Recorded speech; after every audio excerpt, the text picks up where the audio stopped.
As you said, research is very important for every walk of our life, in our day-to-day life and also in business and in a manufacturing organization or service organization. Not only for academic purpose, research is required in every walk of our life, in all sectors. And research is very crucial for their decision making, whether they want to introduce some change in the process or whether when they want to introduce a new product or new service, they have to conduct some research. So we are here to learn in detail about what is research, how to do research, how to collect the data, because data collection, analysis, sample selection, and ultimately the report, analysis of the data we collected, and ultimately how we present the report. They are very vital parts of conducting research. So it is my pleasure to introduce today's resource persons, Professor Sudha, and also Dr. Ravi. First of all, let me introduce Professor Sudha. Professor Sudha, she is a professor in the Department of Business Management of Osmania University, and at present, Madam is the chairperson of Quota Studies of the Department of Business Management. Professor Sudha has published 31 papers and presented 40 papers in India and abroad in various conferences and seminars. She visited Cleveland State University, Ohio, as visiting research scholar. Professor Sudha received Career Award from AICTE and Unsung Heroes Award from Confederation of Indian Industry, Telangana chapter. She has been a resource person for lower and middle level managers at Wipro, ICICI Bank, ICICI Prudential, Power Grid, IDRBT, Commission Defense Personnel at College of Defense Management, and for supervisors at Indian Railways. Sudha is a popular teacher and an invited speaker at various educational institutions, and she has organized 10 seminars on various themes. Sudha is coordinating the activities of a mini center of excellence for entrepreneurship development and business sustainability, sanctioned under RUSA 2.0 at Department of Business Management, Osmania University. She is an active member of HMA, Hyderabad Management Association, and also Indian Women Networking Confederation of Indian Industries. She is a research supervisor, and 10 PhDs and 4 MPhils were already awarded under her guidance. And at present, Madam is also guiding one postdoctoral research fellow. And her areas of interest are corporate finance, capital markets, and financial instruments. She believes that the ability of making informed decisions is the crux of a person's being and success, and this can happen only with education, a cause which she supports with heartfelt intensity. And that's why she is accepting even our invitation, I think, to spread her knowledge. And now it's my pleasure to introduce Dr. Ravi. Dr. Ravi Kumar Tati is an associate professor of commerce at St. Mary's College, Hyderabad. He holds MCom, MBA, PhD from Osmania University, India, and qualified in NET of UGC. Ravi is awarded with State Best Teacher Award 2021 by the Government of Telangana, and also IPA Samman Best Teacher Award 2020. Dr. Ravi played a key role in the first apprentice program for successful CA candidates at COE ICAI Hyderabad in 2010. Dr. Ravi is a member of American Accounting Association, American Finance Association, All India Commerce Association, Indian Accounting Association, and there are so many other associations. And he was a key person in setting up a couple of business schools and designing course curriculum of PGDA programs. Ravi worked in some of the reputed institutions both in India and in abroad, like Asian School of Business Management, MT University, Manipal University, Dubai, and European International College, Abu Dhabi. He was holding administrative and regulatory responsibilities in some of these institutions.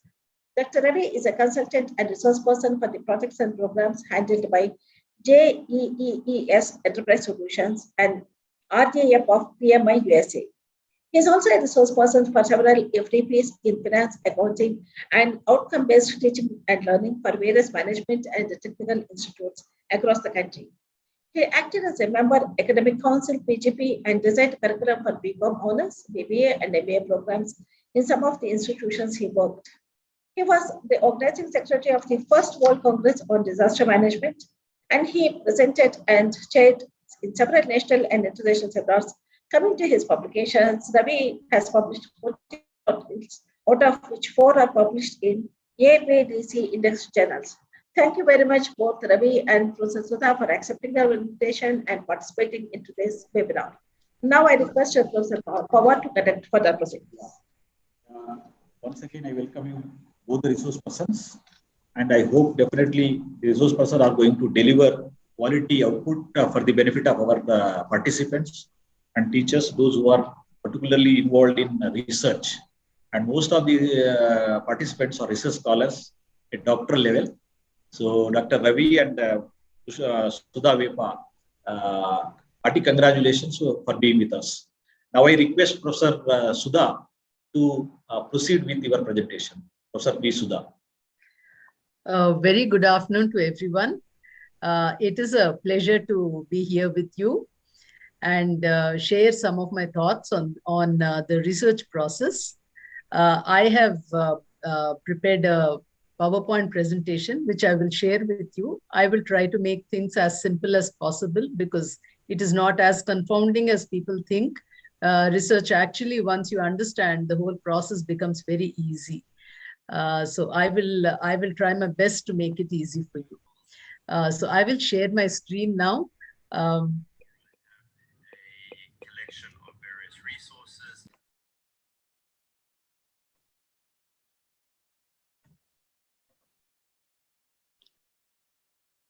Okay. So I'll be speaking on the various steps involved in the research process. Second. Right. Okay. So research does have some work. So I don't mean to scare you, but there is some work to be done in research, and it is it consists of some steps and all that. But there certainly is work. Okay, it's not easy. It has to be done, though it has to be done. So your doctoral work will become easy if you can, do it properly. Just 1 second. I don't know why this. Are you able to see the screen clearly without the slideshow? Yeah, it's both slides also being seen. It's good. If I put the slideshow, I don't know why. See, it's not coming clearly. I don't know what happened. Okay, some problem. Yeah. Right. So, okay. Yeah, in the 1970s, there was one theory called the chaos theory that was developed in the 70s. Okay, what they say is that if the database is large enough, then there are some, patterns that are visible in the database. Okay, so even if the data is very complex, very difficult to understand, in spite of it, you still can see some patterns across time, is what it says. Okay, so I mean, we look for patterns in research, and therefore that is why I'm quoting this theory. So what is research? It's a search for knowledge. So we, you have submitted a proposal.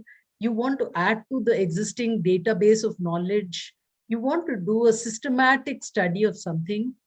It is an academic activity. You get a degree for it.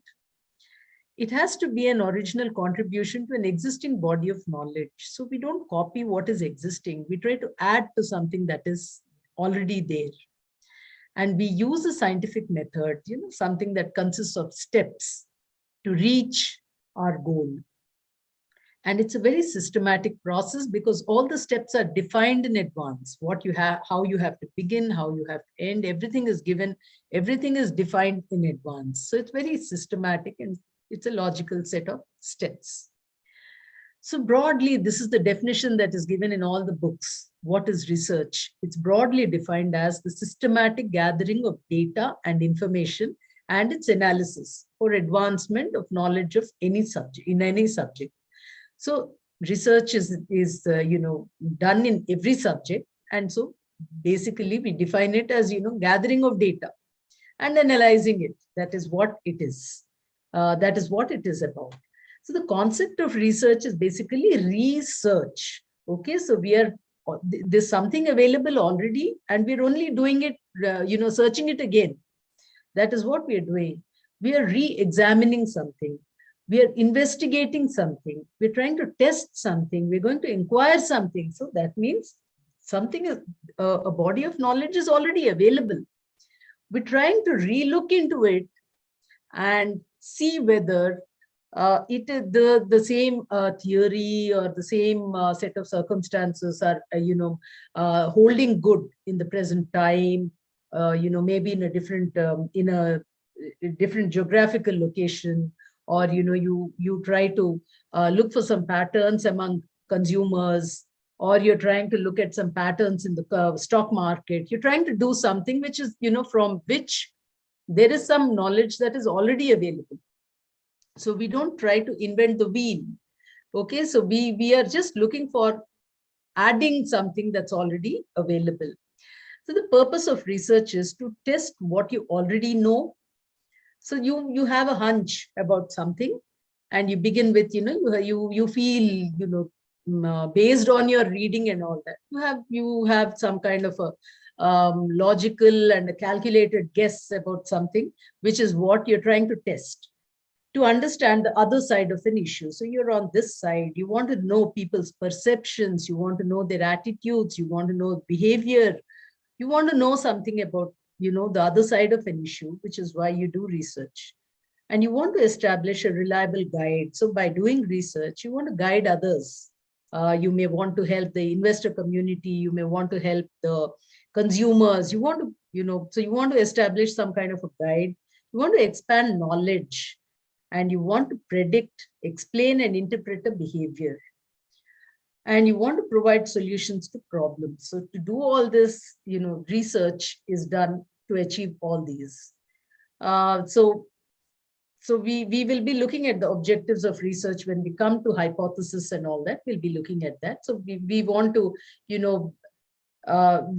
normally don't do exploratory studies. We are trying to add to knowledge. That is why we try to look for patterns, we look for trends, we look for behaviors, we look for attitudes, we look for so many things. Okay, so that is what we do. That's the purpose of doing research. So what's the significance of research? Professor Kiran Mai was saying, everybody does research. It's useful to everyone. So to students, research becomes a career. So you want to do research maybe to, get a job as a teacher, or, teach in a university or someplace, okay?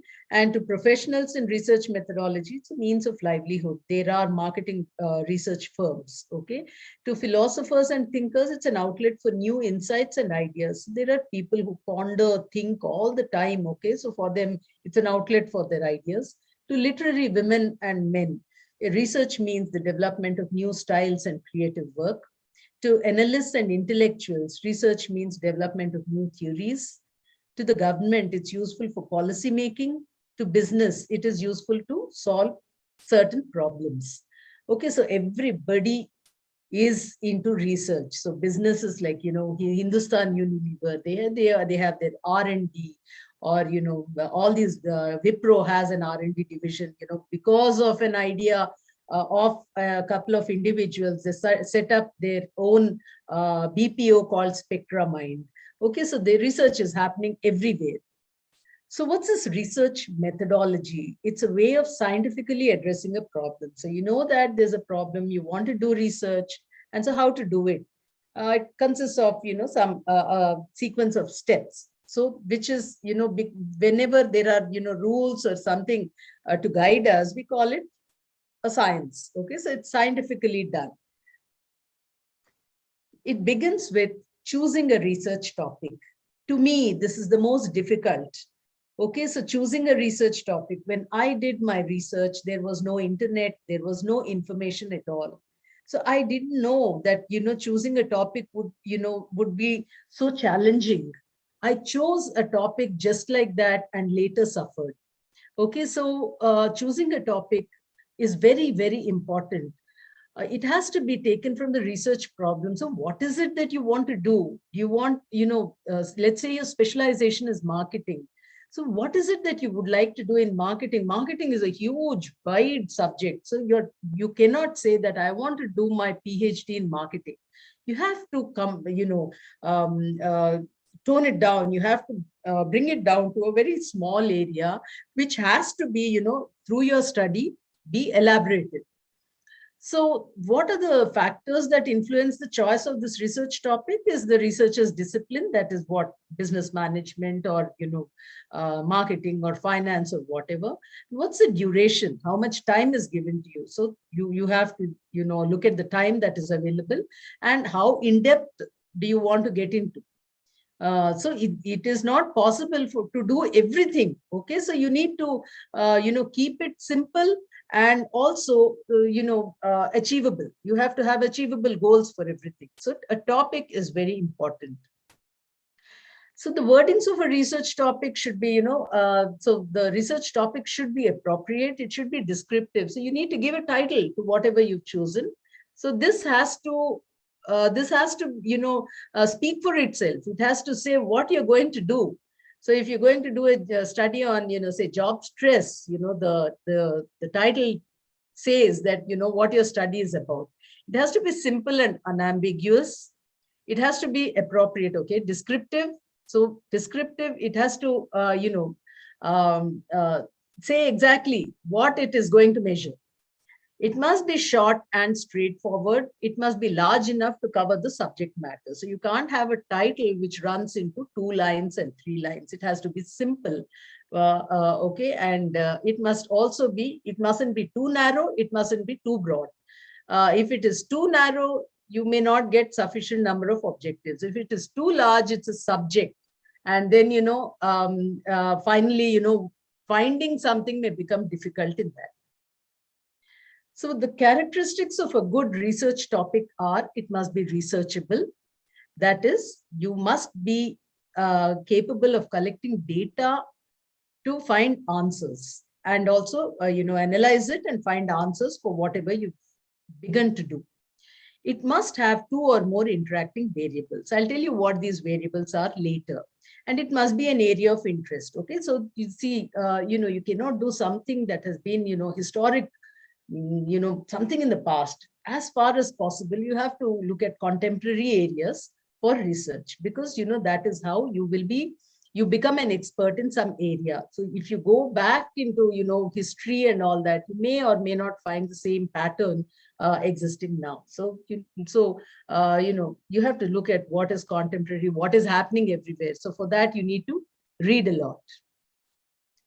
So you have to begin with an introduction. So I guess you all wrote a synopsis. Even in the thesis also, what we do is we first write an introduction. Now, this introduction has to be a background of the study. So a lot of students, they write definitions, they write, advantages, disadvantages kind of thing. It's not that. When you write an introduction, it is like a curtain raiser. So what are the next pages going to consist of? You have to create interest in the reader and write an introduction, which provides, some kind of,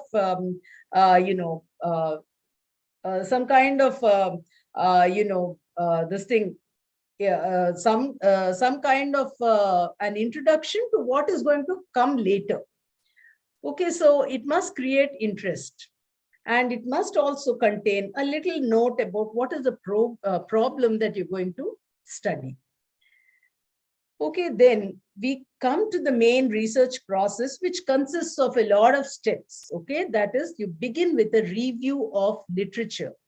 Okay, that is the most important thing in the whole research process. Research, if your review of literature is good, automatically your research is also going to be good. So a lot of people, they don't do this properly. But I think review of literature is one of the most important things. So then, statement of problem. I will be dealing with each one a little while later. Statement of problem. You have to define your problem. Then you have to give definitions of whatever you're using, whatever terms you're using. Then state the objectives of the study. Then you define the scope. And then you present your hypothesis, and then the research design, then the sampling method and all that you have to define, then how you're going to collect data, what instrument you're going to use, and then the other procedures, like what are you going to do? How are you going to achieve your objectives? For objective 1, what method are you going to use? Which statistical test are you going to apply? All that has to be defined in the procedure. And then the data analysis, okay? So there also you have to explain what you're going to do with your data. And then finally, you write your report. So it begins with literature search. So first of all, you got an idea. You have to check if somebody has done it already. If someone has done it already, you cannot go and do the same thing again. Okay, and so you have to look for, maybe you're using a new methodology, a new test, or a new, you're doing it in a different geographical location. So what is it? So if something is available also, you can just see how you can present a new dimension to it. You have to try and get the full article, okay? Whatever you're reading, you have to read the whole article, read the references at the end of the article, which again provide you with more reading material. And then, when all this will be very important when you write up. So what our senior professors used to tell us is, when you do literature review, try to use, write small paragraphs about, what is the objective of that particular paper, and, what methodology did they use and what did they find. So this is what is very important. So we used to prepare small cards, and write on each card. Of course, now you have the internet, which provides everything to you readily. And after that, you have to define your problem. Once you read literature, you will certainly find some area which is undone, not done. Okay, there will be incompleteness in something. Okay, you will find some kind of gap. Okay, that gap is what you have to address. Okay, so more reading will make this easy. So you need to read and read. So this research problem can be defined as an area of concern, a gap in that existing, that literature review that you've done, or, some deviation which points out to the need for understanding and investigation. So just now, one research scholar came to me and was saying, government policies like, Atmanirbhar or Make in India, all these, they're policy decisions. But the thing is, in defense, is it really happening or not, is what he set out to study. So he found a gap. So he looked at policies, and then he's trying to find a gap whether, those policy issues have been addressed and has some outcome come out of, is there any outcome of those policies or not? So you need to identify something. Okay, so we find students doing consumer behavior for SUV, consumer behavior for,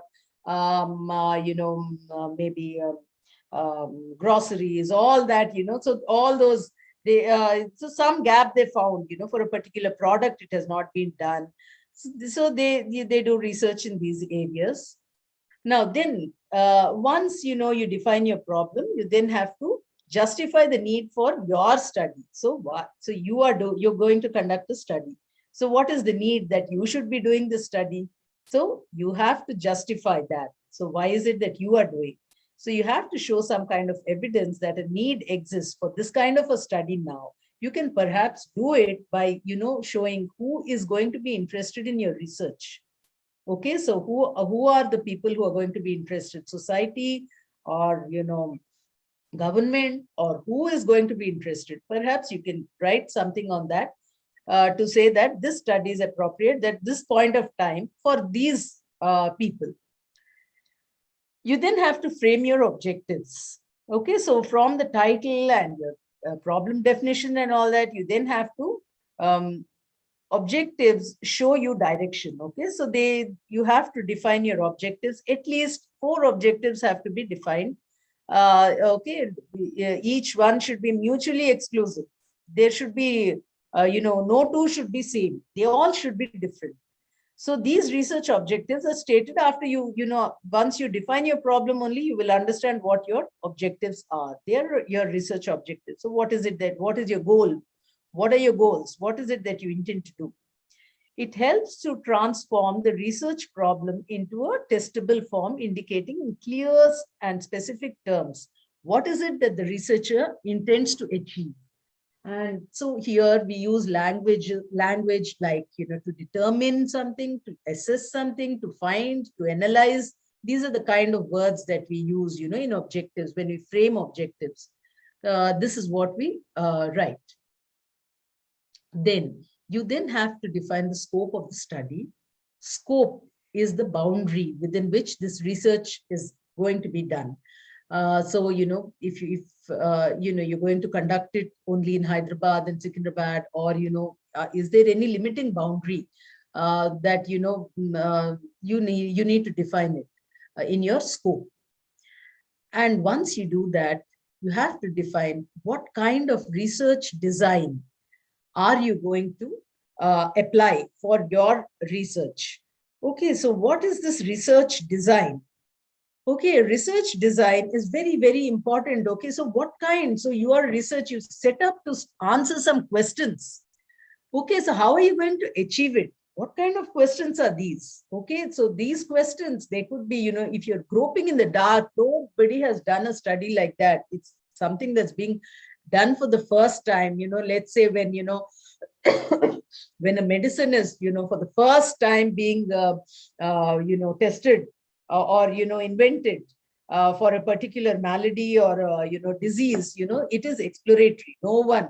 So they usually test it on monkeys and all that. Okay. So exploratory study is something that has not been done at all, but we don't do exploratory studies. Most of the PhD studies are not exploratory. Okay. What we do is we do descriptive and diagnostic studies. So what is descriptive? Descriptive study is something that describes. Okay, so it just describes. A descriptive study describes, whereas a diagnostic study goes a step further and says, with what frequency has this happened? Where has it happened? Okay, how many times is this happening? So, so diagnostic checks for cause and effect. Okay, while descriptive does not. So most of our studies are descriptive and diagnostic. Then the applied research is where you are trying to, you're trying to apply your research to solve a particular problem. Fundamental research is when you just, it's very fundamental. You're only adding to a body of knowledge. It's not going to be used for anything.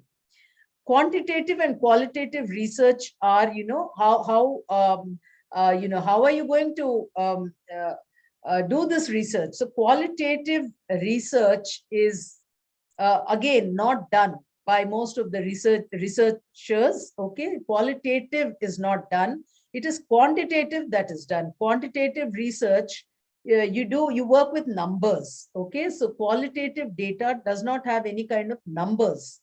Okay, so it can be done for exploratory studies. Okay, but quantitative is where you find answers to all your questions. So, even if you have, say, categorical variables or, simple agree, disagree kind of answers also, you convert them into numbers and you run them for your statistical tests. So qualitative is used for exploratory, while quantitative is used for diagnostic and descriptive studies. The conceptual studies are, again, you're only, describing concepts. So conceptual studies are, for paper articles, for publishing papers and all that. You can do conceptual papers. You can do qualitative papers. Okay, so they are like essays, wherein you just describe, or, concepts can be described from literature review. Empirical studies are those which can be tested with evidence. Okay, so whatever you're doing, empirical, it has to be empirical. So something that can be supported with evidence. So you are taking opinions of people. So you have some evidence in hand when you are stating something. So empirical studies are what we do. Now, one-time studies are those that are done just one time. Okay, so let's say your data collection happens for 3 months in 2022. It's just one time. While longitudinal studies, the same respondents will be questioned, with a with your periodicity, say this year, again next year, that way. Okay, so longitudinal studies can also be conducted, though we don't. For PhD, we don't. We then have to frame the hypothesis. Okay, so formulating a hypothesis, which is in a format that is testable. So now objectives by themselves cannot be tested. Okay, you need to write your working hypothesis. You need to work with your hypothesis. So it's a working hypothesis. You know, your research hypothesis is the hunch with which you started your study. The working hypothesis is what is going to be used for, later when you do your testing and all that. It is the working hypothesis that is used. So you can make a hypothesis if you use your imagination. So a hypothesis is nothing but it's a declarative form. It's a statement. That question that you said, you know, your problem statements and all that, what is it that you set out to do? All those, if you write it as a statement, which can be tested by an experiment, it becomes a hypothesis. Okay, so formulation of hypothesis. Formulation is preparation. Hypothesis is a guess, an educated guess. Okay, everything based on your literature review. Okay, so for everything, literature review is the basis. So you're narrowing down your big question to a small working hypothesis, which can be, applied and tested. So it can be an opinion, it can be an assertion, or it can be a claim, anything. Hypothesis can be anything. Now, important terms that you should understand here are concepts, constructs, variables, and attributes. So because in hypothesis, you need to narrow down your, from problems, we've come down to objectives. From objectives, we come down to research hypothesis, working hypothesis. So for that, you need to understand what these are. So there are different kinds of, what we do in research is we're trying to, measure things. There are things that you can see, or, let's say a person's height or weight or color. You can, put a weighing machine, you can check the weight, you can, also check the height, you can check the color. You can do that. They're directly observable. What is not directly observable, you can ask them with the help of a questionnaire. You can ask them, what is your gender? Okay, so, now male, female, transgender has also been added. So you have to ask them questions. What is your age? You cannot guess, okay? And what is your income? So these are all, questions that can be asked through a questionnaire. Now, apart from this, you also want to know about how intelligent a person is, or how much of leisure time, what they do during their leisure time, or how much of satisfaction they get from using a product, or what is their value system, and how skilled are they at their communication. Okay, so all these are very abstract concepts. Okay, delight, satisfaction, happiness. Okay, it's nice to utter these words, but if you have to measure them, then it's not so easy. So they are multi-dimensional. Okay, so when you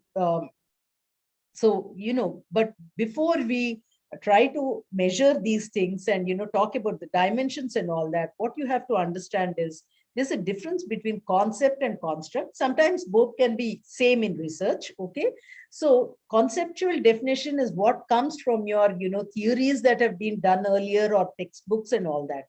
But for you, an operational definition is what you have to decide is going to what a particular word conveys. What is it expected to mean in your research? You have to define. It's called operational definition. Okay, so if I say, like in my thesis, I spoke about frequency of trading. My sample consists of companies which are frequently traded.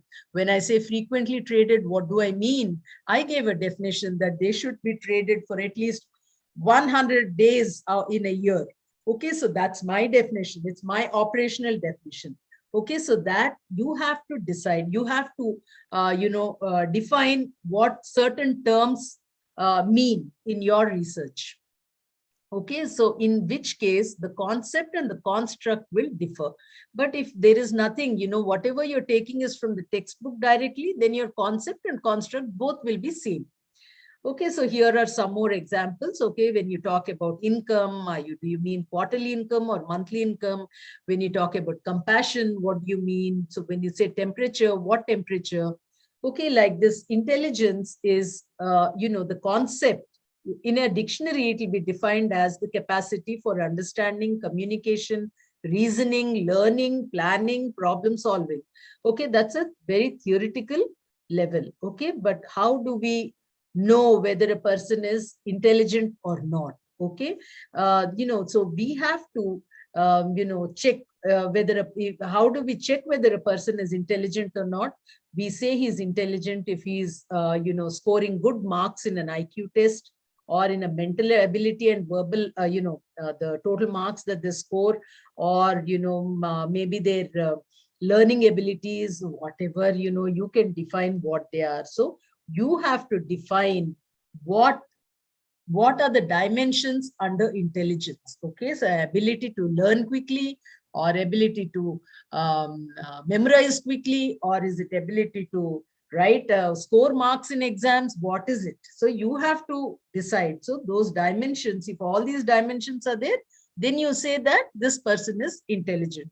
So they operate at an empirical level. So all these operate. So you're going to be asking questions and you're going to get answers.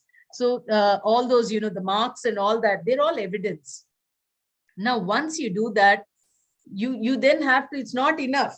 Is he intelligent or not? Is not enough. Okay, so you want to now find out what are your variables. Okay, so any characteristic that varies, anything that varies is called a variable. Okay, so we are talking about behavior, individual characteristic, or let's say when you say gender, male, female, transgender, that varies. If you say age, that is also varying. If you're talking about height, it also varies. If you're talking about intelligence, that also varies. So all these are variables. Okay, so these variables now have to be given attributes. So these attributes are, if you're talking about age, in your questionnaire, you would write middle-aged, young, old, or something. Or if you're writing gender, male, female, transgender, income level, less than 1 lakh, more than 1 lakh. Okay, you have to define those. Those are called attributes. Okay, when you define agreement, you say strongly agree. You give attributes to the variable agreement. Okay, strongly agree, disagree, all that. Okay, satisfaction level from 1 to 7. Risk-taking ability as averse, neuter, seeker, like this, you can give any number of attributes. So once you give all these, what happens is, based on the respondents' answers, they tick answers, okay, for which you have numbered, you've given some kind of score. So when you take these scores, you get your descriptive statistics like mean, standard deviation, all those. And also you can use these numbers for analyzing your data with the help, you're applying hypothetical hypothesis tests. Okay, that is also what you would be doing. Okay, you want to find the impact of say a pay increase on happiness, or on satisfaction level, or on performance level. So you're trying to find out the impact of pay increase. Okay, so pay increase are, that has to be broken up into the variables and then attributes, and then only you can do this measurement. Unless you have these attributes, you cannot do it. So this hypothesis has to be clear and precise. It should be capable of being tested. It should state the relationship between variables. So you are trying to look at job satisfaction versus stress levels, or job satisfaction versus working hours, whatever you're doing. You have to state the relationship. It must be stated in simple terms. It must be consistent with known facts, limited in scope and specific. It must not be big sentences. Okay, very clearly you must show relationship between variables. Okay, 2 at a time mostly. It is subject to testing, but there you don't, in the hypothesis, you don't mention what test you're going to apply. Okay, so like I told you, there are different kinds of hypothesis. A descriptive hypothesis has just one variable. You say, state universities are experiencing budget difficulties, or, group study helps to achieve high marks. You're only going to measure high marks in the examination. That's all. It's just one variable, okay? Relational hypothesis shows a relationship between two variables, okay? So you can talk in terms of positive relationship, negative, okay, more than, less than, whatever, okay? Example, level of job commitment of officers is positively associated with their level of efficiency. Here you're using the word positive. Lower the level of job commitment of officers, lower is the level of, higher is the level of job commitment, lower is the level of absenteeism. So you can use these terms in your hypothesis. Then the most popular hypothesis is the null hypothesis, which we usually use. So what we do is researchers try to, reject their null hypothesis, which says that everything is status quo, that is, everything is as is. There is no, so that is what we try to disprove, which says that, no, it's not status quo. There is something which is not status quo, which needs further testing. Okay, so that is what is used in research most of the time. And so they give more importance to this null hypothesis. Okay, you are not proving alternate. When you say that there is no stress, it doesn't mean that there is stress. Okay, you are saying there is no stress. That is what you're rejecting or accepting. Okay, so it doesn't mean that the alternate is accepted. Most of the students, they make a mistake of assuming that alternate holds true. It's not that. It is only the null hypothesis that you're testing. So when you say there is no relationship, there is no association, there is no, there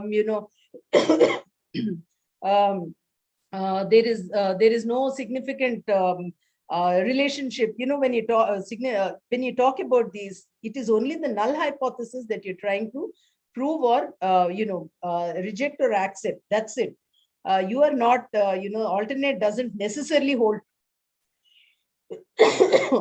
Okay, so we write it as H0 when we say no relationship or no association and all that. Alternate is written as H1. Okay, which is written as an opposite statement to the null hypothesis. So together, null and alternate hypothesis are mutually exclusive, exactly opposite statements. Now, you also have to choose a level of significance, say 5%, which will be, some error. You have to give scope for some kind of error. That error you can define as 5% or 1% or 10%, whatever you want. Then, your decision rule, or, you apply a statistical test. You decide what kind of test you use depends on the kind of data. Is it, so the test is parametric or non-parametric, depending on what kind of data that you're using. Then you calculate and then check your calculated value with the table value.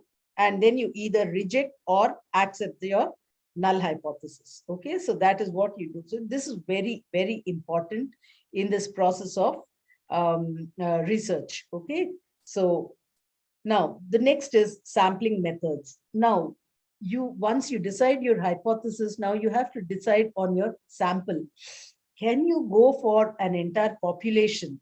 Okay, the whole population, let's say you're talking about consumers. Is it possible to ask questions from all the consumers in the whole world? It is not, okay? But if you use the entire population, it's called a census sample, which we never use. But we use only a sample. Okay, this sample, because the population is too large, and so we cannot conduct a survey of all. That is why we choose a sample. So this carefully chosen sample is, it is used to represent the population.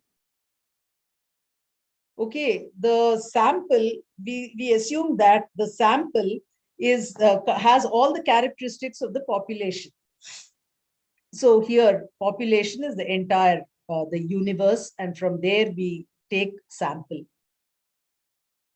Now, there are probability methods and non-probability methods. Probability methods are more scientific because, each member of the population has a non-zero probability. That means they all have a probability of being selected. Anybody can be selected. Non-probability, on the other hand, is not, you apply some kind of judgment. We'll talk about that later. So random sampling is the purest form of probability sampling because every member of the population has an equal chance of getting selected. So usually simple random sampling is used by many researchers. You can also go for a systematic random sampling method wherein you say, I'm going to, systematic random, the nth element is selected, which means that nth unit, let's say telephone numbers ending with 6. I'm going to choose those people for my telephonic interview. Or let us say I'm going to choose house numbers, which have alternate houses for, conducting a survey. Then also it's systematic. So I'm choosing nth. That is why that is also fine. That's systematic, 50th or whatever, or every alternate roll number in the class is being chosen for my questionnaire. That way also. Now, stratified sampling is also a probability method. What happens is, when your sample is in different places and located, let's say Ambedkar Open University has so many classes, MCOM, MBA, PhD and all that. So, how can I give my questionnaire to everybody? Though Ambedkar University is just one university, I still can't. So what I do is I take a few students, 10 students from MCOM first year, MCOM second year, MBA first year, second year. So what I'm doing is I'm defining my strata as each classroom. From there, I'm choosing 10 people. Now, these 10 people can be chosen on the basis of random sampling. So when I say 10 are going to be chosen, that's called proportionate stratified sampling method. When I take 5 from MCOM, 10 from MBA, or 15 from a PhD, that's it's a disproportionate stratified sampling method. Okay, then now if I don't want to work with individual units like say student or a teacher or a consumer, I want to work with a group. Okay, so instead of choosing one individual for my unit of analysis, I can go and take opinions of families. Okay, so I can talk to families, I can talk to groups of people. They are called clusters. Okay, so colonies or cities, hostels, hospitals, they're from there I can get groups of people to talk to. Okay, it may be lesser expensive. I can get, so that means my strata is met, and also I'm getting different kinds of people. Then multi-stage designs are where, you don't apply just one method. You use a combination of different methods. Convenience sampling is non-probability sampling methods are, convenience. Because I'm located in Hyderabad, I choose a sample which is in Hyderabad. So that's convenient for me. It's a non-probability method. This also is used by researchers. Judgment sampling, I ask experts about their opinions, okay, based on the sample is based on the opinion of others, okay. Then quota sampling is also, quota sampling is similar to stratified sampling, okay. So here we choose strata, but then we use judgment to decide how many people are going to be there in each group. Snowball sampling. So I send my questionnaire to you, you send it to your friends, they in turn send it to someone else. That's called snowball sampling. So how much should the sample size be? So if it is a heterogeneous population, we're talking, suppose we say consumers, or we're talking about the student community, they're all heterogeneous, then, we need a large sample. Otherwise, you can go for a small sample. There are tests with the help of which you can choose your sample size also. And you then have to collect data. You can do this by observing. Go for a field study. You observe and then note down. You can ask questions, that is personal interviews. I can take an interview. You see, from celebrities and all, interviews are taken, and all the questions are asked. Through telephone also you can take interviews. Then by mailing of questionnaires also, you can either give them and ask them to fill it up, or you can send it by mail also. Through schedules, people are trained to collect information in schedules, and so whatever the respondent is saying, they write it down instead of because illiterate people will be there. That is why. Now once you do that, you then have to analyze your data.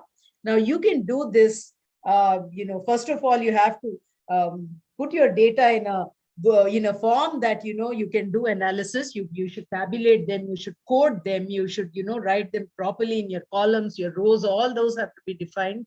Then you can apply hypothesis testing. Various tests are available, such as the chi-square test, the t-test, f-test, regression, and all that. And then you have to write the report. Okay, the report will broadly have this kind of a structure: the introduction, literature review, research methodology, company profile, data analysis and interpretation, major findings and summary, conclusion, recommendations, and scope for further research. If you have questionnaire or anything else that you have used, balance sheets of companies and all that, you can put them in your annexures. Okay, so all this is subject to plagiarism, which is why, that is why it is very important that, you write carefully in your own words and do not use any kind of, do not copy any kind of material. So good research is systematic, logical, empirical, and replicable. And that's it. I will end my talk now. If you have questions, I'm ready to take them.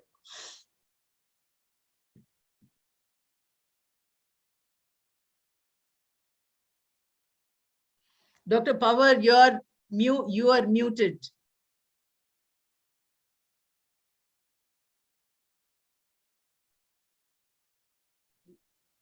Yeah.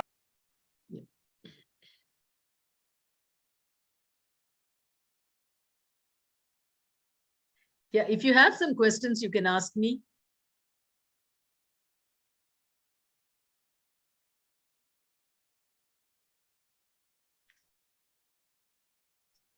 Dr. Power, kindly unmute yourself. Is it okay? Yes, sir. Now. Yeah. So thank you, Professor Sudha, for elaboratory talk on research methodology. And you have given the introductory aspects of research methodology, scope, and how to collect the data. What are the tools and techniques that are used for data collection and all that. Now I request Dr. Ravi.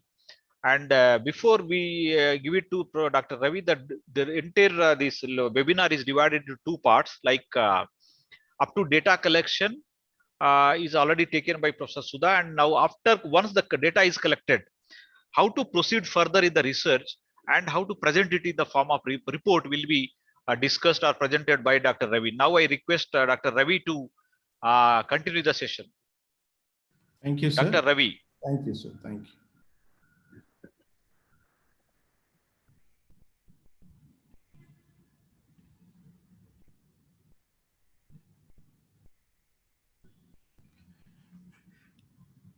Good evening, sir, and good evening all the esteemed professors at Dr. B.R. Ambedkar Open University, and the Dean and Madam Kirnamai, and all my colleagues working in different colleges. Thank you for taking your valuable time to share some of the inputs that we are going to speak to you. Madam has covered exhaustively what is all about research, and also most of the issues that ought to be kept in mind while preparing the research report. So I would like to limit myself in this evening for one tool. There are many tools. I think I'll just give a brief idea of the report, and then try to limit to the time given to me. Yeah. For this, my session, second part of the session, I request for some volunteers. Is there anybody to volunteer? Yeah, if there's anybody to volunteer, you may unmute yourself and speak, or anybody, maybe Mr. Ravi Kiran or anybody. Yeah. And this volunteership is that you need to have the requirements to be a volunteer for this session. You need to have a system in place ready. It is not from the mobile phone. You can also do through the mobile phone, but it is good that if you have a laptop in front of you, so that you can have a wider screen, and when you're sharing, you can see what you're doing. We can also see what you're doing, right? And yeah, anybody? I request one volunteer with a laptop in place in front of you. If you're participating in the Zoom with laptop, you can also be the volunteer, one volunteer. I think Mr. Ravi Kiran, are you there in the session? Yes, sir. Am I audible to you? Am I with you?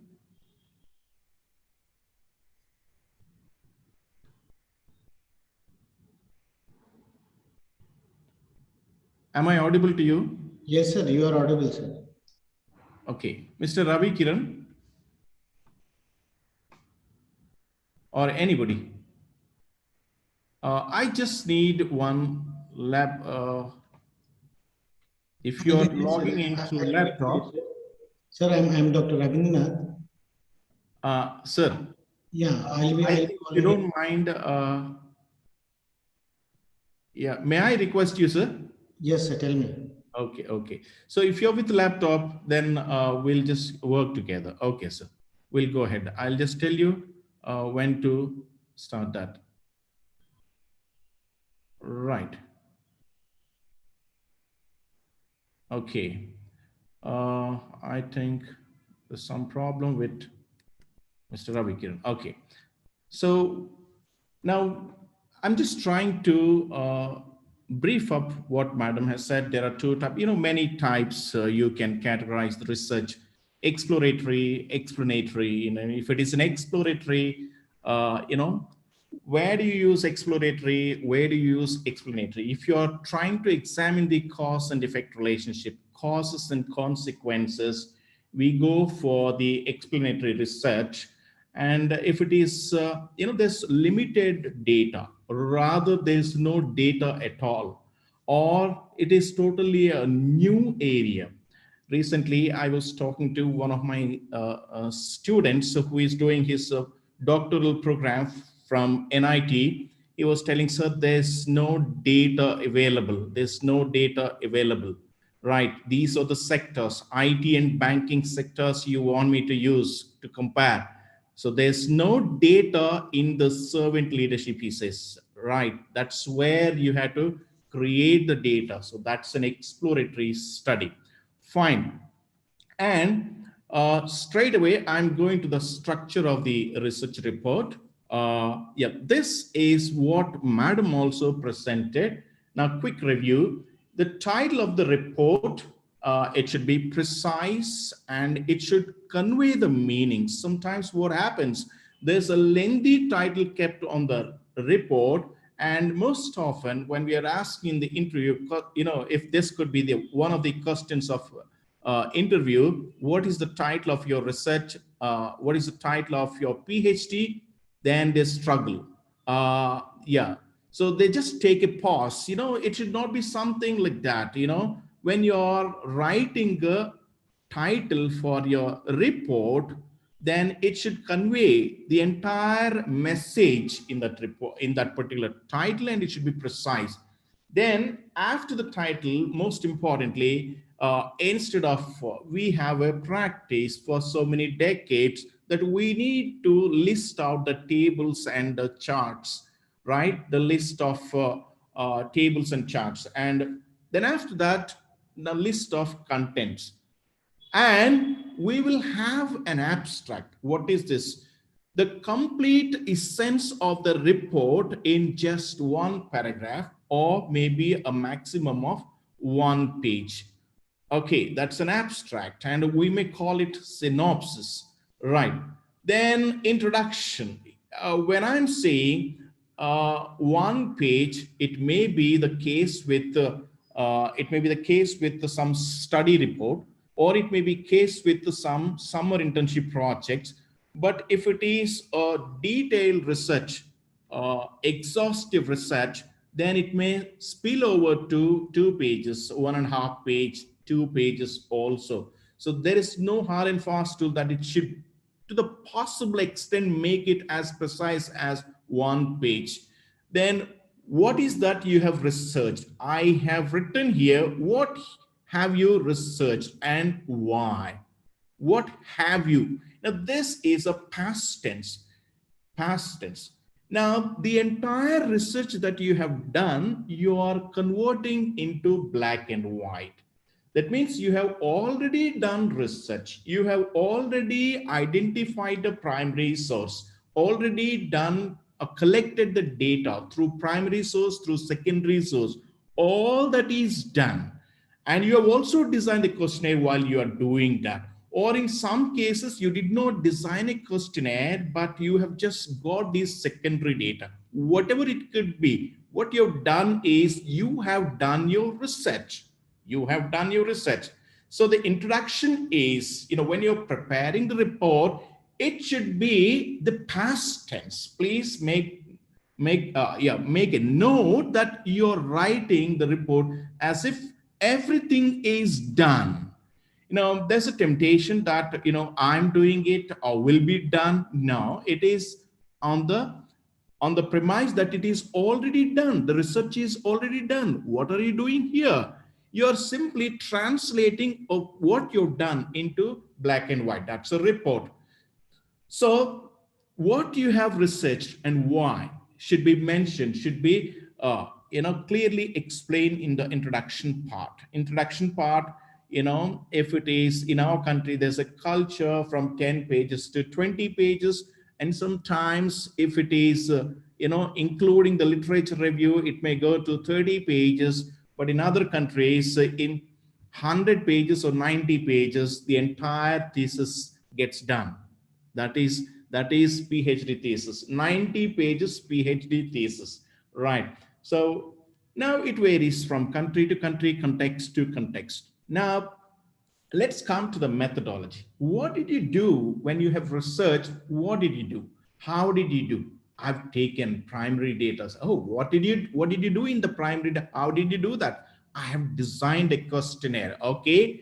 How did you design the questionnaire? Is it an open-ended questionnaire or a specific questionnaire, or did you take the information data from the entire population, as madam said? No, sir, it's too tedious. So what did you do?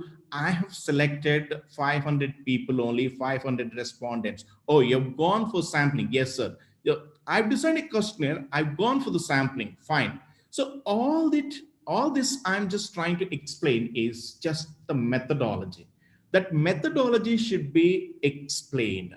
Then the discussion, the results, then the discussion. Now the results, when you're putting the things into tests, then you get the result. You gave the specimens, blood samples you gave, and you put it in, your nostrils, the blood samples you gave for COVID test, then the outcome can be positive or negative. You collect the data, put it into some statistical tool or maybe a software, anything. The outcome comes. The outcome is either it can be positive or negative. There is a relationship between two variables. There is no relationship between two variables. Okay, so there are so many ways of doing research. So there will be a result, and when the result comes, the previous COVID test compared to the previous COVID, the previous genome and the current genome, there is a mismatch. Why there is a mismatch? Oh, there is a mutation happen. It is the man, Hugo de Vries is the first one to introduce the, word. He is the one who introduced the word mutation in 1901. So, it got mutated. It got mutated, okay, mutated. Now, when I'm explaining all these things, what is that I'm doing? I'm discussing. There is an outcome, that's a result, and that outcome I'm describing. And I'm describing the consequences and the causes. Finally, I give my own opinion, that is summary, result, and findings. And at times I may give my opinion that I call it recommendation. Fine. Now, the last one is references and bibliography. Okay, references and bibliography. Here we need the help of volunteer. I think just give me a minute if anybody other than Solomon, sir. Yeah. Okay, sir. Mr. Sir, Dr. Solomon, Dr. Rabindra, sir, can you give the permission for Mr. Ravi Kiran to unmute himself, sir? Ravi Kiran. Yes, sir.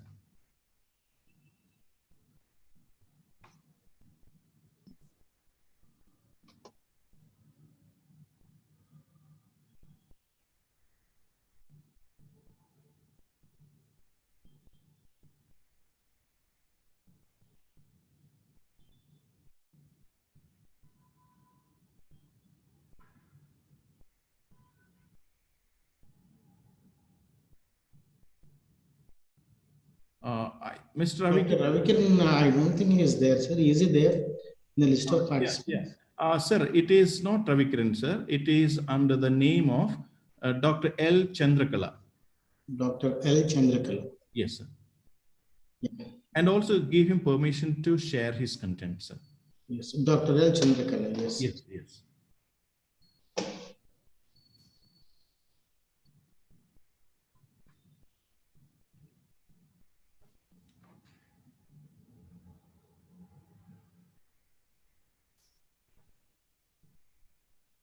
Right. So references and bibliography we're going to talk about. And this is reference, we're going to talk about all these things. And yeah, before that, we will understand the popular citation styles.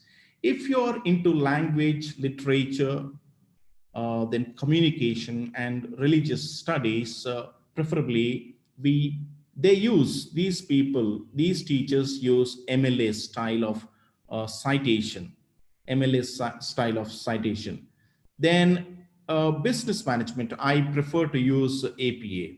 Okay, I'm a management and a commerce teacher, so therefore I prefer to either use APA or Harvard. Okay, then who are the teachers who use APA? Psychology, education, business and economics, nursing, and linguistic studies.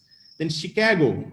So history, art, history, fine arts, anthropology, philosophy people use Chicago style of citation. Engineers use IEEE citation style, IEEE. And yeah, engineers, whether it is all engineers, mechanical, electrical, computer science, information science, all this. Then CSE style is used by biology, physics, chemistry, and geology. So these discipline teachers use CSE style. Now, I think most of us sitting here are from business and commerce, and some may be from languages, or some may be from social sciences. And for us, it is the APA and Chicago, which are useful. For languages, MLA, right? Then this is sampling, which Madam was talking about, the sampling probability and non-probability sampling methods. In probability, you have simple random, systematic sampling, stratified sampling, cluster sampling. All these are discussed by Madam. And if there are anything missing, you can just have a look at. But most of these things are covered in Madam's discussion. Non-probability sampling, quotas, purposive sampling, snowball sampling, self-selection, convenience. And the purposive sampling again divided into extreme case, heterogeneous, homogeneous, critical case, typical case sampling.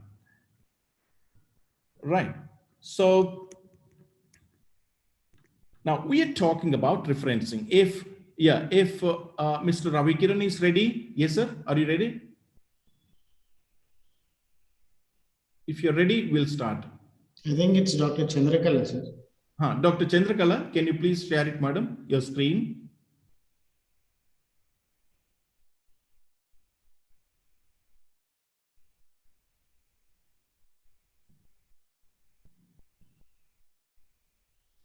Madam, can you hear us? Okay. I think there's... Good evening, sir. Ravikiran here, sir. Yes, sir, we can hear you.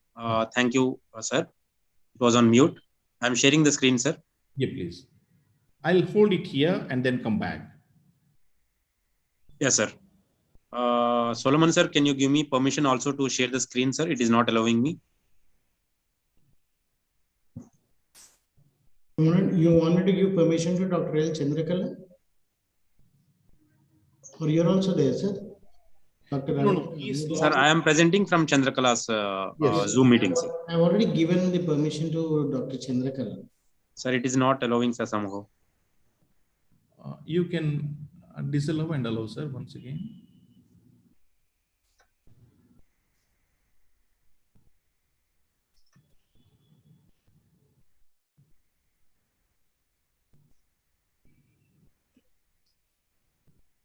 Now, sir?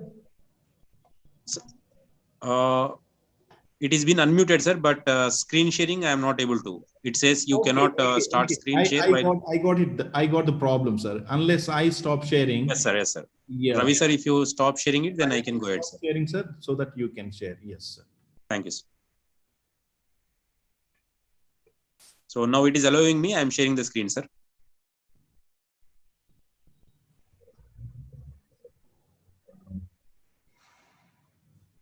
Yeah, please uninstall what you have. Mr. Ravikiran, completely uninstall what you have. You want me to uninstall this Mendeley, sir? Completely. Or else just sorry, sir. Come again, sir. Like this. Okay. I'll do one thing. Just give me 1 minute to share my screen. Just 1 minute. Then sure, later on you can continue. Okay. So I am stopping my sharing, sir. Yes, yes, please. I have paused my sharing, sir.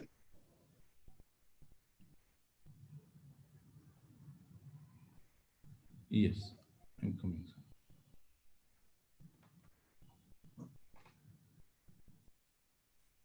So I have stopped my screen sharing, sir, now. Yes, yes, I'm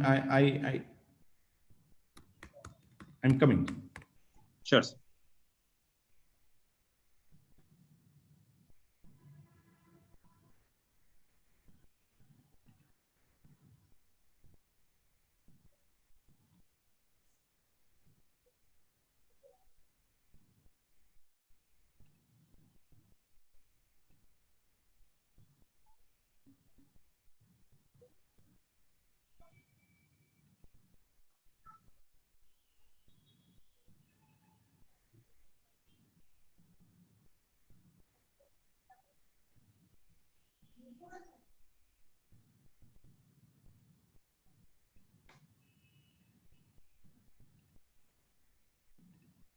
Yeah, can you see the screen? Yeah.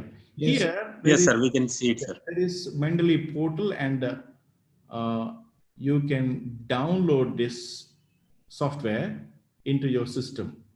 Mendeley. You can download this. It may take a few minutes, maybe 2-3 minutes.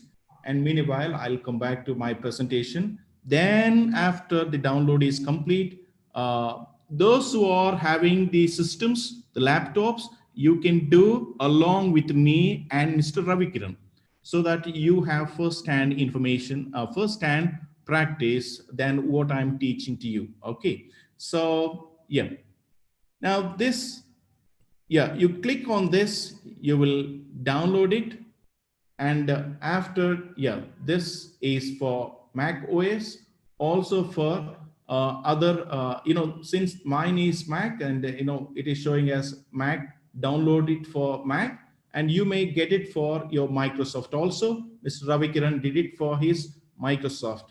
So after that, the screen, after downloading, the screen looks like the screen looks like what now, Mr. Ravi Kiran is showing. After you download, now Mr. Ravi Kiran, please. I am starting my screen sharing, sir. Yes, sir.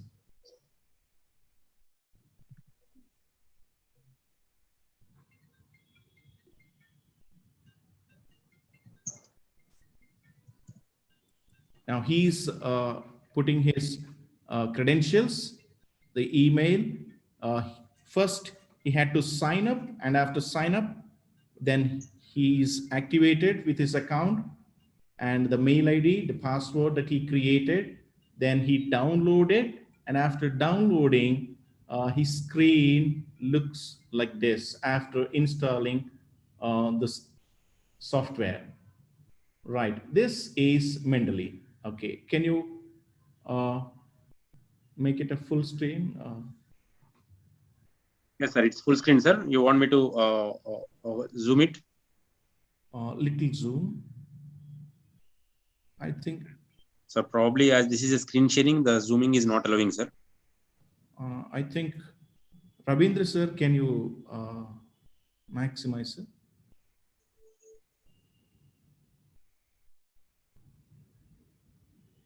Yeah. Can you see this?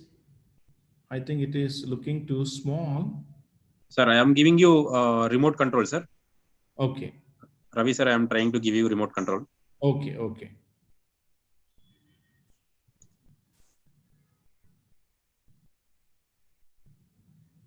Probably now you can control my screen, sir.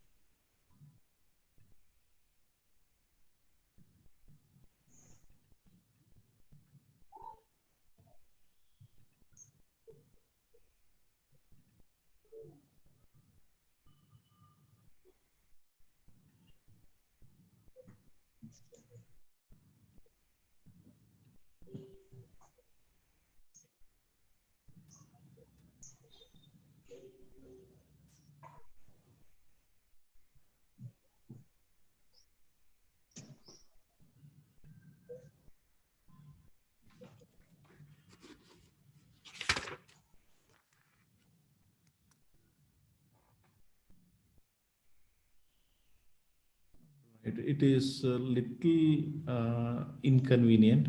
Can you do it by yourself, Mr. Ravi? Yes, sir. Because after a few seconds, it is moving. Yeah, so I have stopped the remote control now, sir. Stop it and also delete all these PDF documents also. Okay, as he's doing, we'll also talk about, we used to take a lot of time to write the references.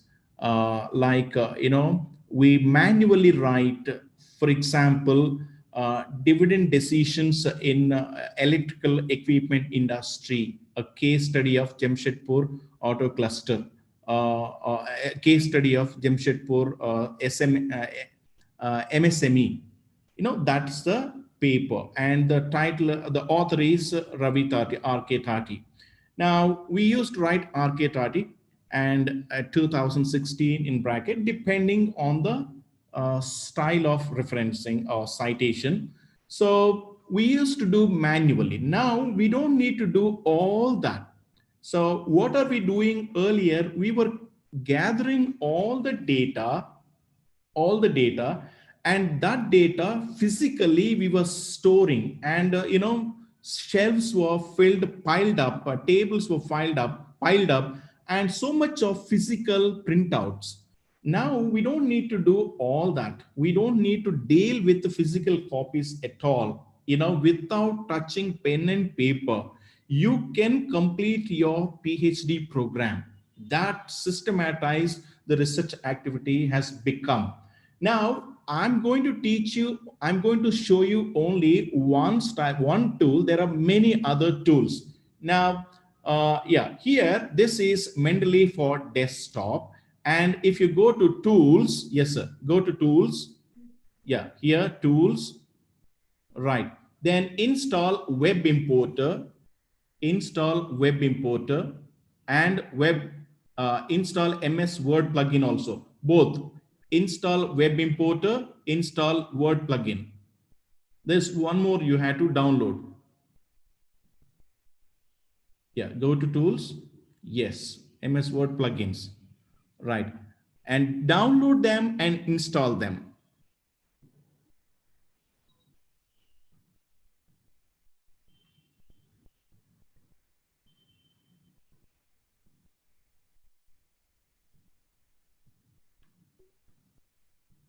And after installing that, so you can use your keywords or the author name and search in this uh, very platform Mendeley the resources for your chosen research. Or you have already, without searching, you have already collected 100 articles, and all those 100 articles you can dump here.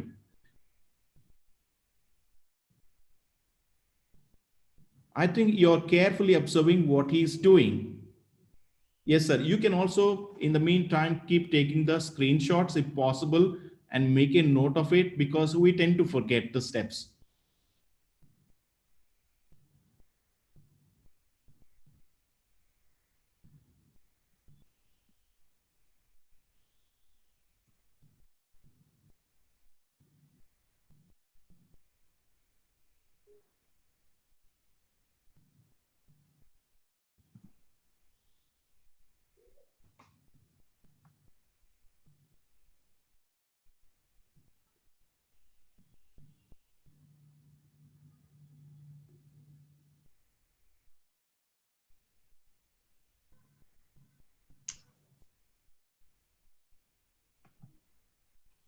Yes, sir. Mendeley one is downloaded, sir. Yeah.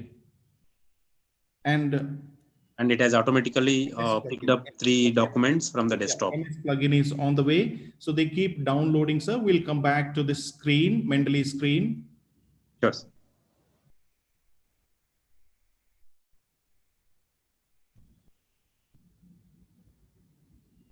Yeah, you can close this particular. We don't need this. Yeah. No, don't close this. This is Mendeley. Yeah, maximize this. I think you can minimize the speaker view so that I think the speaker view is covering the screen. No, sir. For me, speaker view is not there, sir. I have already Okay. disabled that. For others, it is visible. Okay. Yes.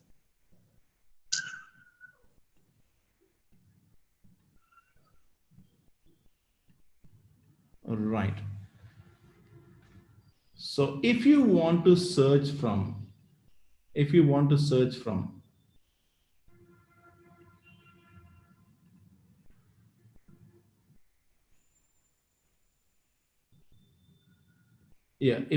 search from you can use this literature search, or if you have already gathered some documents. Now, Mr. Ravi is going to dump all those collections. For the time being, he has 4 papers, PDF documents. He's going to put all these 4 documents here. I'm dropping 3 documents as of now, sir, all in PDF. Also, 2 also is okay.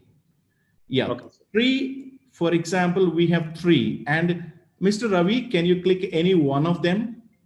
Yes, sir. I have clicked on one of them. Yeah. This is one of them. Impact of financial disclosure and quality characteristics on banks' performance. Just give me 1 second. Sure.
Ravi sir, are we audible, sir? Did he close it? Yeah, can you close it? Yeah, I am closed it, sir. No, not this one. Mentally keep it open. Yeah. So when you have when you click on any of these titles on the right side, yeah, on the right side, you will get all the details. You get all the details, the tags, yeah, complete data you'll get about the journal, the article, where it is published, when it is published, the DOI, all those details you'll get. So this is your collection. 100 papers you collect, download it and dump it in the Mendeley. It appears it is frustrating, and once you learn it, and you will enjoy it because it saves 90% of your time. Now, you have not done anything that is Greek and Latin. What you've done is you've gone to the Mendeley website, okay, then downloaded it. And after downloading, yeah, you had to sign up and then use your credentials, downloaded it. And after downloading this, two more plugins ought to be downloaded. That is web, yeah, MS plugin you had to download, then web page you had to download. After that, you will start using it. Yeah, this is the data. Now we'll go to MS Word of Mr. Kiran. Yeah, let's go to your MS Word, sir. Open MS Word, your Word document, plain Word document. Open, sir. Yeah, yeah. Can you please go to reference? Go to referral, sir. Yeah, referencing. No, not here, not here. In your MS Word, go to referencing. Yes, sir. Yeah, referencing. I think it is moving here and there. Yeah, referencing. Yeah, you can go. Yeah, these are these styles you have. Can you move it? Full screen, only half we are able to see. Okay, now, sir. No, not yet. Still further.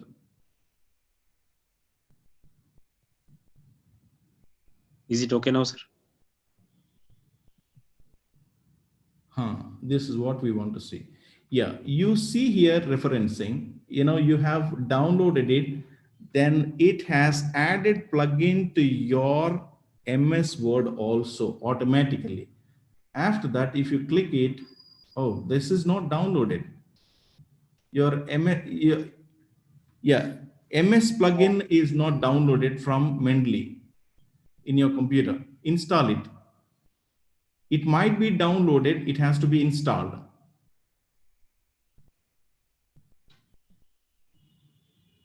Please install it.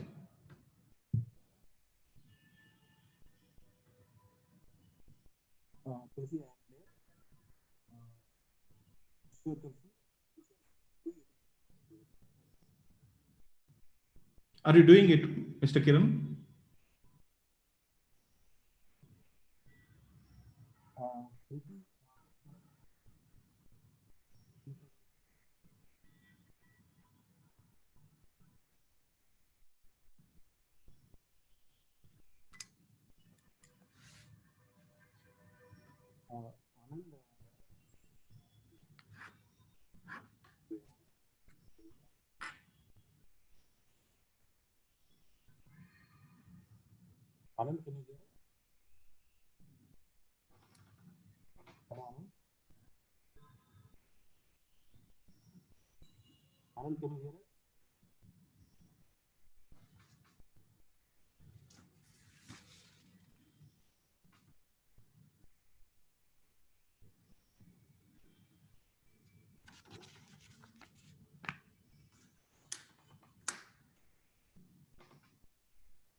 Hello, sir.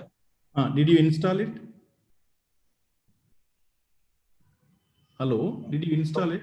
No, sir, it is not allowing, sir. Can you just repeat that once again, sir, the installation part? It is not allowing you? MS No, sir. plugin, MS plugin. Yes, sir, I'm trying.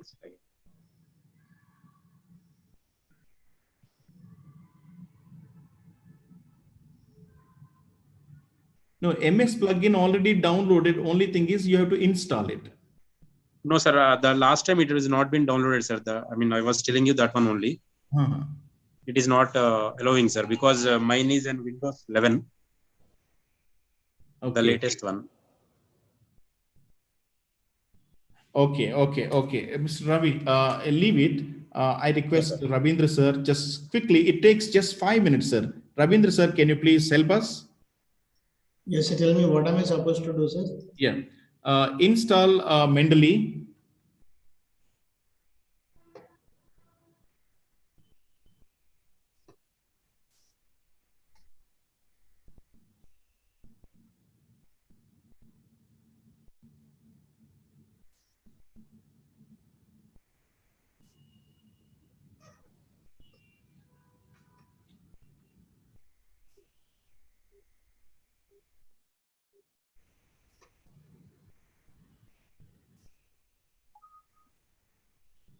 So it says 64-bit Windows is required. Okay. I think maybe your computer is not compatible, sir. Yeah, my computer doesn't seem to be compatible. I think it must come. It must come minimum 64. We are all in. Same problem with me, sir. Okay.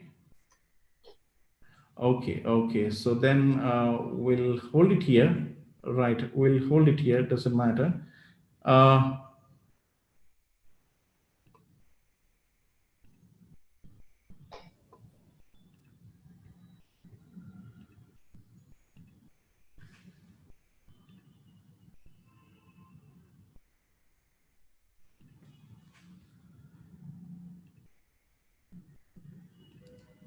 Right. So it is so simple. Maybe we had the problem of systems. Okay. Suddenly there was a problem in my system. Then I requested Mr. Ravi, then Ravi Kiran, then we tried with user. So somehow it couldn't work, but it is so simple. And we go to Mendeley, and from Mendeley, we download the software. And along with the software, we download Web Importer also. After importing Web Importer, we will also download MS Word plugin. These are the three things we import. After importing these three things, just these three things, not very complicated. Mendeley you're downloading, then you're downloading the Web Importer, then you're downloading the MS Word plugin. After that, things are set in. Now you have seen the screen how Mr. Ravi Kiran is dumping all his collection into that window. And once he has dumped all those things, the information is ready. Now, what if I have only 50 resources, 50 documents here, but I want to search further, another 200 sources I want to search. I want to study. I want to make a detailed in-depth study of it. I want to make more review of survey of literature. Yes, you can go. There is a search option there where this Mendeley takes you straight to the information you're searching for. For example, if somebody is in the behavioral finance or somebody is in the servant leadership, just type that keyword in the search or type the author name in that search box. The Mendeley window will take you straight to that source and extracts the data for you, the paper for you. And you can just save it as your collection in the Mendeley. Now, one thing, you can straight away search and dump in Mendeley window or Mendeley, database, or you can through Mendeley also, you can search so many other details or, documents. Now, let me tell you one important thing here. What is that? It is, this Mendeley takes care of only the research publications. I mean to say, it takes you, it populates only the journal articles. Now, if you're trying to, if you're trying to collect some other document, it may not be working properly. But if you're trying to search some, let's say blog post or just an article on a particular web page, that option also can be extracted by through the plugin. You know, in your browser, on the right side of the browser, right corner for the MS, and for the Mac on the left side, there will be this M symbol. You just click on that, right? And whatever you're searching, whatever you just click that and search, all that you search, all papers you're searching will automatically be collected by Mendeley. Once it is collected, then you start writing. You start writing and you want to cite. You start writing, click on the citation on the Mendeley. You know, in your MS Word, go to the top, referencing, okay? And in that referencing, you will have so many options. And one of the options is citation, and click on that, and you know, it gives you a box. In that box, put your keywords, be it the name of the author, be it the journal title, be it the journal itself. You put your keywords there in that box, and then it gives you citation. Now citation, which citation? Whichever citation you have selected in the beginning. You have number of citation styles from Harvard, you know, LMA, or you know, APA. These are all the citation styles. Whichever style you're clicking, the Mendeley, without you writing, automatically from that article pulls rather and puts it there in parentheses, in brackets, right? It's so easy. It just in clicks only, 3-4 clicks, it's all done. Now you do it, you go on writing. Now the problem with us is we keep copying and pasting here. That is, you know, we think that is easy. But let me tell you, that's very, very difficult. You read 100 articles and just add your own thought process, start writing. And when you start writing, you relate your thought with somebody and just click on the citation and then try for put the name of that author. Automatically your thought, you know, put it in black and white on the screen without you writing anything. No pen, no paper is used. You're simply going on typing your thoughts based on the literature survey you have done earlier. 100 papers you have read.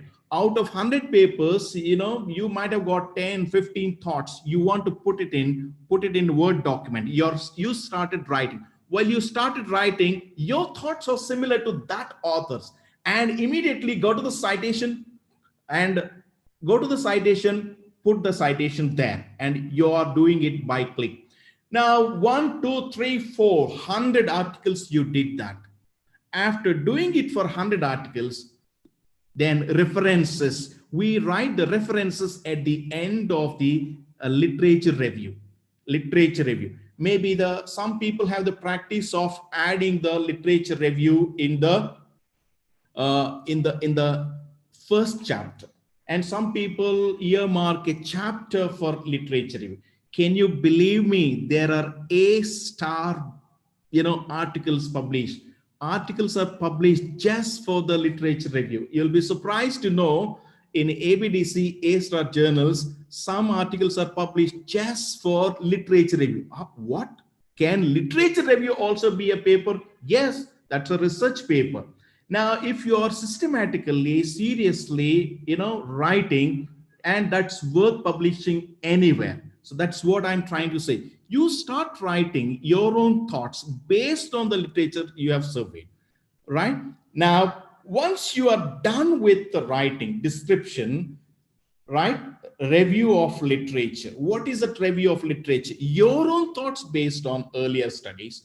After that is over for 10 pages, 15 pages, you write the heading references. After you write the references, then the next line onwards, your references 1, 2, 3, all that you have cited there should be here. Now, manually, it used to take 1 week, 10 weeks, it depends earlier. Now, let me tell you, it takes just 1 day. Not even one day. If you are good at computers, unlike me, right, you will be, youngsters will be doing, those who are in early stages of career, you'll be doing it in just 1 hour. What I take one day, you will take just 1 hour, right? That's as simple as that. Click on the bibliography on the top. After you know, on the top of your Word document, you will find bibliography. Click on that bibliography. All that you have cited will be populated as a list. That's awesome. 100 citations, references you will get without you writing. That is so easy. So that is why I was struggling to, make you learn on this. Giving a lecture can be done anyway, but I just want to teach you one skill. Maybe many of you might be already using this mentally, but if you are not using, I encourage you that it is so easy. Initially, it is frustrating till you learn it, and once you learn it, and you don't want to leave it. This is the major work in report writing. What is major? If it is simplified, you have ample time to give a quality thought process for the analysis. Now, why, sometime back, one of the scientists was asking me, no, not me, my previous speakers. My previous speaker was this gentleman, Mr. D.P. Agarwal, the coordination committee chairman for SARC. They were asking, so why is it that many other countries' papers are more qualitative, more in number than India, right? Now, we may give the answer, we may not be able to give the answer, or we may give the alternative answer, but the fact is, what is to be done in a simple way, we are complicating. And where we had to put our efforts, we are not putting there. Now, most of our time we are spending on designing the questionnaire and collecting the data. And the remaining time we are worried, we are wondering only to which tool to use and how to write the literature review. These are all. Now, these are not the things. Now, what is more important is, analysis. It is the analysis. It is that is your contribution. That contribution is minimal in our academic culture, Indian culture. Now, I'll go back to my presentation. I'll come back to my presentation. Yeah. So this is the structure. Then, these are the tools. Mendeley is the tool. Yeah, this is what the tool where you can download like this. Then again, there are many other tools. Yeah, Zotero is another alternative tool for Mendeley. Then data analysis. For data analysis, you can use R. This is more of coding. Now, this Mendeley is very easy, and these are all freewares. So these are all free softwares. And R also, there are paid softwares, and R is a free software. And it is based on codes, and to learn the codes, it is difficult. But I strongly encourage all the full-time researchers to learn, master R. Okay, and this is free. You can download. From the very website. Then this is another tool. This is for data analysis, right? Then you have writing. Writing, everybody thinks MS Word is very interesting. Okay, MS Word is interesting, but I say LaTeX is the best page for writing. This is a writing page.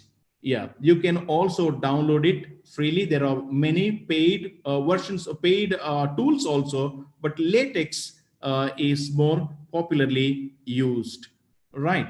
Then you have image editors. You frequently use the graphs, charts, or maybe sometimes pictures. And for that, you can use image editor called Inkscape. And that also you can download from the website Inkscape. Some pictures, some graphs, some pictograms you may have to use, so you can use this, right? Then, yeah. Then gather the thoughts, in the entire research process. Madam was highlighting, and that's very impressive. She was telling you get so many thoughts from the beginning of the, your research, from the time you gave the title of your research, right? So many thoughts will be poured in, and sometimes you're driving and you get wonderful thoughts. Sometimes you're held up in traffic and you're going on thinking, beautiful thought you get. So there are some, applications, mobile applications also, right? You can download it in the mobile, or you can also download it in the laptop. Evernote is one where you can, store all your thoughts there, right? So that can be downloaded by going to the website or for the mobile applications also, right?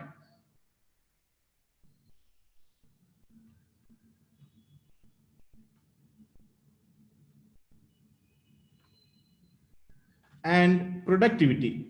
Yeah, Pomodoro technique. Pomodoro technique. Yeah. And how many of you know Pomodoro technique? How many of you know Pomodoro technique? Yeah, spaced repetition, yeah, the best productivity, how much time, how many hours you have spent on research, and how you can avoid the distractions. When you're working from home, particularly, you're working 24 hours, you can avoid that. You can avoid, certain distractions. Research is something that if you're sitting on a particular issue, you have to sit continuously for that particular thought process, and otherwise you will not be able to complete that. So therefore, you will, keep timers, okay, timers on and off. You keep yourself some breaks, right? And yeah, this is what Mendeley does. I was about to tell you, yeah, you can insert multiple references at one go, 100, 200 also you can insert there, right? You can create the bibliography just over a click for all the works that you have cited, and change any, you can change. Let's say you have published the art, you have submitted your article for a publication, and the journal, editor said, we want in Harvard, but you have sent in APA style, right?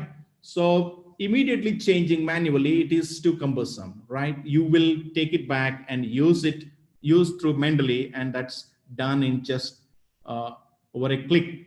So this I have already discussed with you. And look at this. I think the data that you are collecting can be categorical data, numerical data. If it is, yeah, whether the data is categorical or numerical, how do you know it? Yeah, can the data be measured quantitatively? If it is yes, numerical. If it is not, then categorical. Okay, if it is categorical, can the data be classified into more than two sets? Yeah, if it is yes, then you have options. If it is no, then it is simply descriptive and dichotomous data. Yes or no, male or female, just as Madam said. Then if it is yes, can these sets be placed in a rank order? Yeah. If it is no, it is just normal description or nominal data. Then if it is yes, if it is possible to rank, okay, then that is called ordinal data. Okay, then this is all about the categorical data. If it is numerical data, yeah, now two options again. Can the relevant difference between two data values be calculated? Yeah, you cannot calculate. Then it is interval data, right? Now you can calculate, then it is ratio data. Now, if it is interval data, can the data be theoretically taken away? Any value? Yeah, any range. Now, if there is no possibility of taking the range, then you call it discrete data. If there is a possibility of taking the range, then you call it continuous data. Okay. Now, statistics, what are the statistics and the relationships and the different, trends that we can use? Just now we have seen descriptive, rank, continuous, discrete, categorical, and numerical.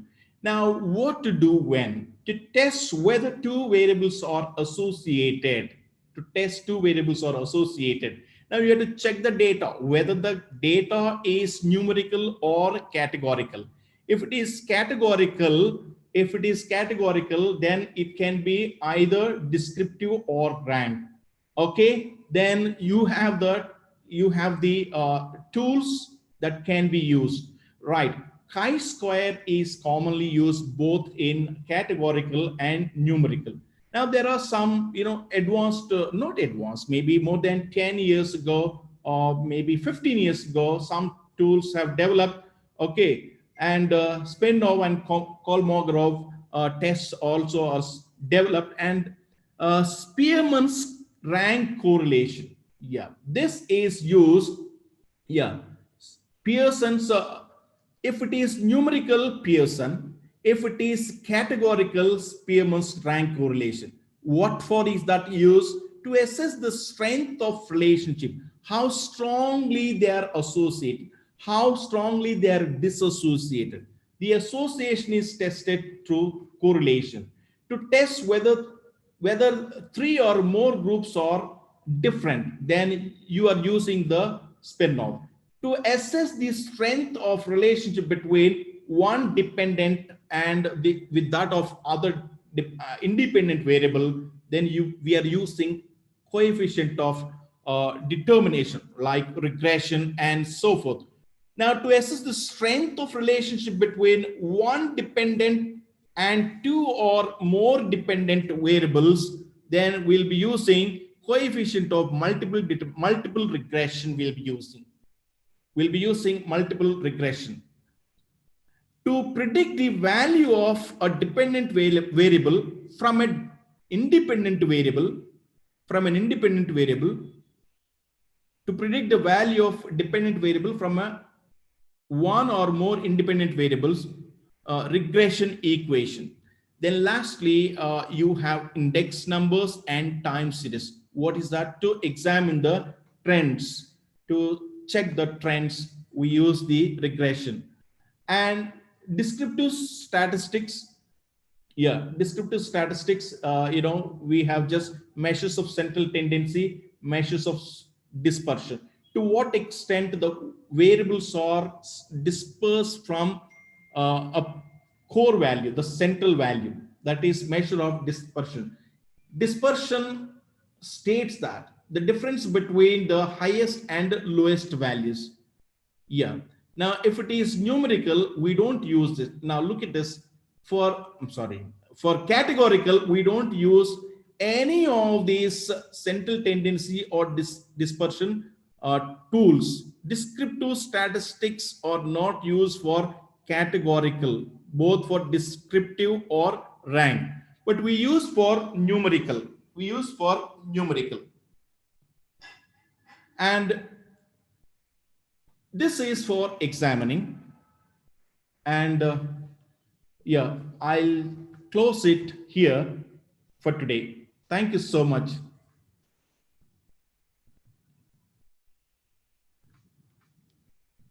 If there are any questions,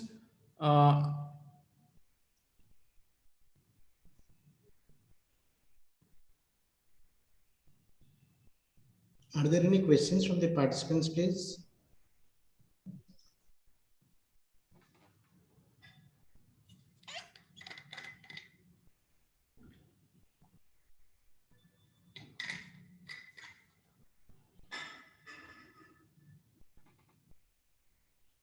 Okay, good evening, everybody. My name is Dr. Abhinav Solomon, in charge head, Department of Commerce, Dr. B.R. Ambedkar Open University. I'm the convener of Vanijya Vahini, the webinar series on contemporary issues being organized by the Faculty of Commerce. I'm pleased to propose a vote of thanks to express our gratitude to both the resource persons who have taken time off from their busy schedule to be with us and share their insights on the topic of today's webinar, research methodology and report writing. First and foremost, I would like to thank Professor Sudha Vepa, Professor of Business Management, Usmania University, and presently the Chairman, Board of Studies, Usmania University. Even though the subject of the webinar is regular and run-of-the-mill, Madam has made it very interesting with relevant anecdotes and examples. And I'm sure the participants have benefited a lot from her insightful presentation. Madam has very clearly and lucidly explained the steps required to pursue research in the right earnest, and has given us a roadmap to follow to complete the research in a sequential and logical manner. The participants got to know the importance of literature review, the importance of framing the right and achievable objectives, how to prepare a research design, formulating a hypothesis and testing it, the sampling methods, and many other pertinent issues from Madam. Thank you, ma'am, for the wonderful lecture. The second resource person, Dr. Ravi Tati, faculty in St. Mary's College, has taken it from where Professor Sudha has left. I'm thankful to Dr. Ravi for giving us a brief idea of report writing. Sir has explained clearly with an imposing voice the nuances of report writing. He has explained the structure of the report and has also practically shown us how to download and use Mendeley software. Dr. Ravi shared with us the open access softwares for data analysis, writing, image editing, and thought recording. Thank you, Dr. Ravi, for giving a first-hand practice to all the participants. I thank the Vice Chancellor, Dr. B.R., the Registrar, and the Director Academic for extending all necessary support to this webinar. And finally, I thank all the participants for patiently listening to the presentations and for being a participative audience. Thank you, everybody.